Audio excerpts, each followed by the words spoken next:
chilling new details are emerging this morning about the moment police found and killed Australia's most wanted man, Dezi Freeman. The confrontation coming 7 months after he murdered 2 police officers in cold blood. To discuss, we are joined this morning by former Victoria Police Search and Rescue Officer Ian Veach in Melbourne. Ian, thanks so much for your time this morning. So we know that he'd been on the run for 7 months. Many thought he was dead. I suppose what we found out eventually is that it was a tip-off that led police to track him down. Do we know more about that information? Look, the investigators would have been working really hard over the last 7 months with every piece of information coming in. So from their own investigations, plus any tip-offs that have come from the public or someone close to him, they would have put together a bit of a picture of where he was. But it would have taken a lot of sort of resources and reconnaissance to make sure that was him at the right place at the right time. I mean, just strategically where he is too, in relation to the road and also that mountainous terrain. I mean, the operation in preparation must have been incredibly difficult and careful. It would have, because, you know, he has a history of setting up cameras to see who's coming onto his property. So with that, possible booby traps, and the police couldn't just drive up there. They would have had to go cross-country to do their surveillance and make sure who was there, when they were there, and where they were on that property. It would have been a lot of effort gone into that. We can see the Soggy's Bear there as well, and we know that it was a heavy police presence, but quite a small number of police really in comparison to what we may have expected, because they did have to keep this under wraps to an extent. What do we know about how he confronted them and the fact that he still had one of the guns from the earlier shooting 7 months ago? Well, they've tried to approach the property and give him every opportunity to come out and negotiate with him. He's decided not to do that, and by still having the firearm and still coming out and wanting to have a confrontation with the police just shows his mentality, that he didn't want to be taken alive, by my opinion. There are some questions that remain, obviously, how he got there and any help that he was given. Ongoing police investigations obviously will come from that as well. But clearly he had some level of help. Yeah, he could not have got to that property and survived for this long without the help.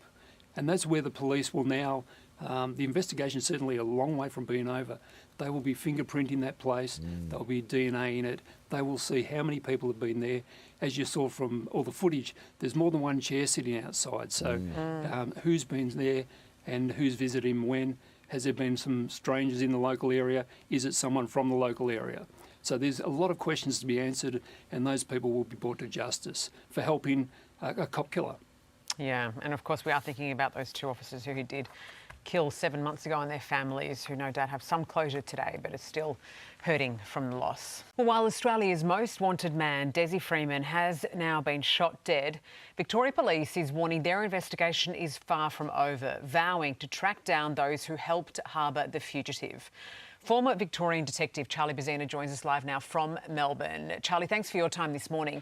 So we know that it was a tip-off in the end that led police to confront Dezi Freeman, but what more do we know about that intel and how they acted on it? Well, clearly they acted quite cautiously, given the fact they've had a number of other false information given to them over the period of time, some 2,000 pieces of information. Wow. So they needed to move in quite cautiously to either support it or disprove it, and they set up obviously a surveillance point for a day or so before they could actually see him, and as I would expect, heavily bearded, long hair, changed his appearance to a degree.